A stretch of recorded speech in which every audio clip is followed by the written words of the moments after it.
Now we have arrived at the real meat of this class. It's JavaScript exchanges data with server.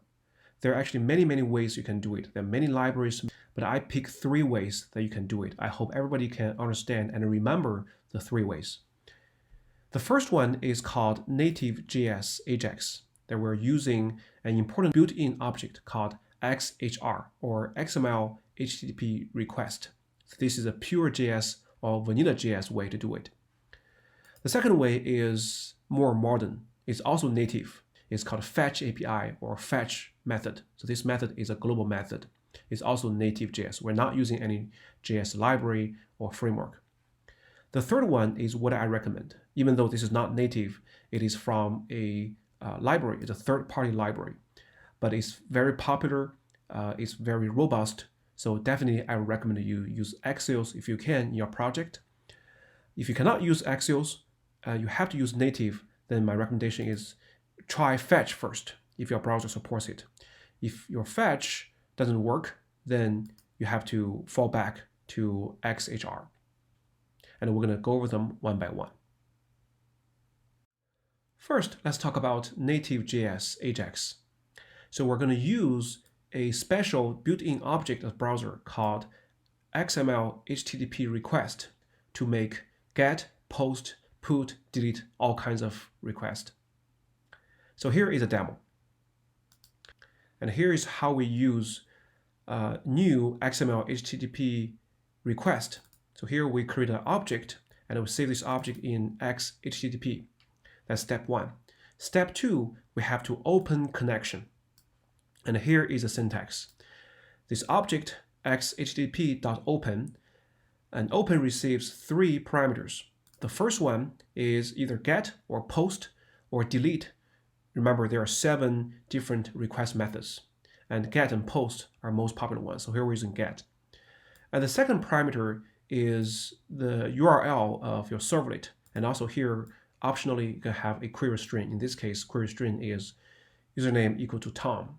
And the third one, by default, is true. That means this is synchronous. And I do not recommend you change it to false. So simply make it true. That means this is asynchronous. But if you change it to false, then this is no longer asynchronous. It becomes synchronous call, which is not recommended. And step 3, we're ready to send.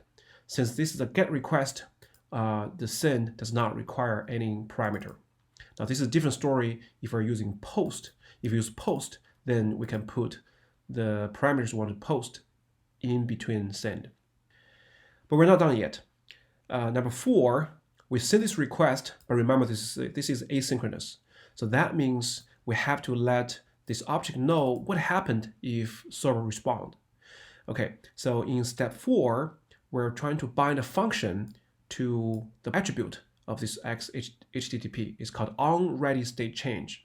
So if this event occurs, then this function will be executed. So that means the state is changing. That indicates the server is sending a response back to XHTTP. So in here, we're trying to find if the ready state is equal to 4 and status is equal to 100, that means this is a successful request. Then we're going to get the response text and print it out. So there are 4 steps.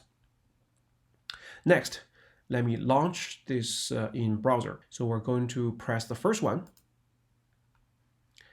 And we're going to press send Ajax request.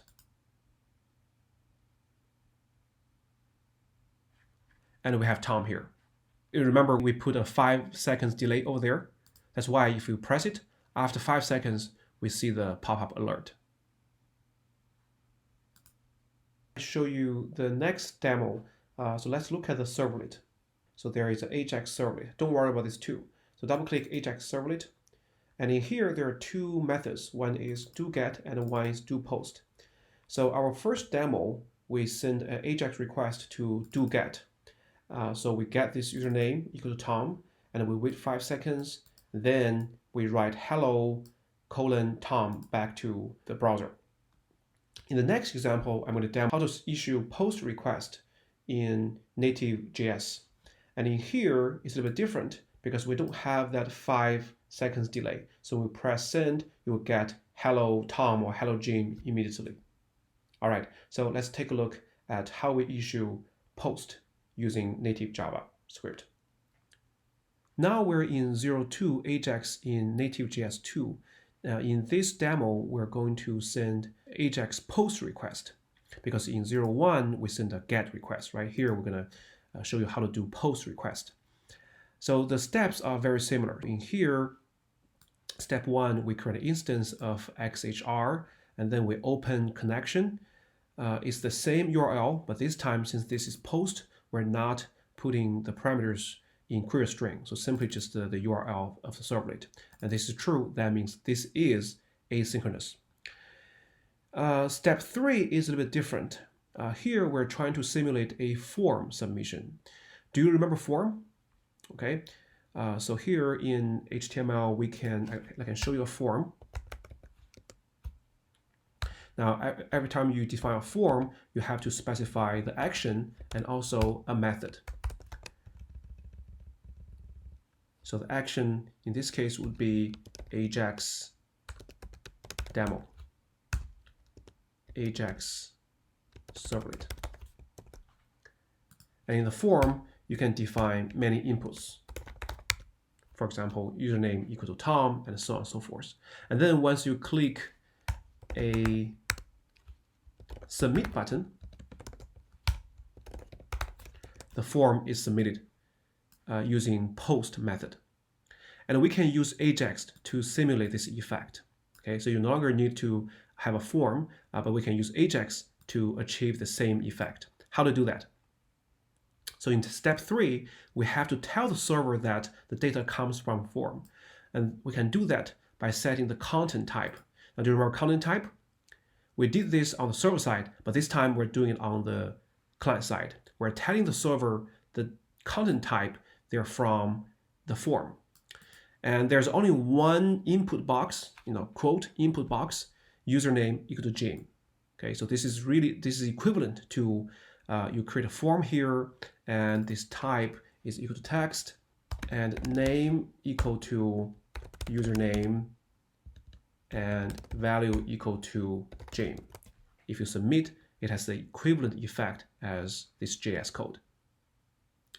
And in the end, number 4 is the same thing.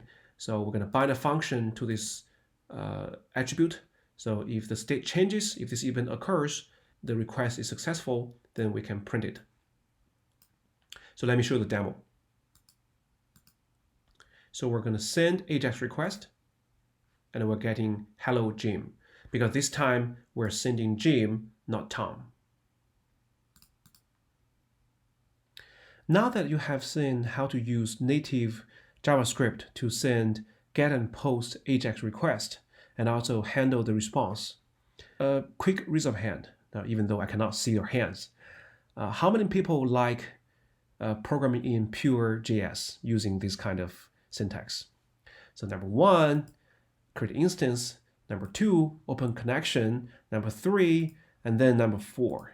So we're using 4 steps and 100 lines of code, this is not 100 lines of code, to just make one request and handle one response. Now this is very tedious, right? I'm pretty sure that everyone, if we have a better choice, will not use Native.js. But I will teach this to you because in some company, they're still using Native.js. So in case that you go to that company, you still need to know this knowledge. So my recommendation is, if you have to use Native.js, use Fetch API, which is our next topic. If you're allowed to use a non-native solution, I would definitely recommend use Axios.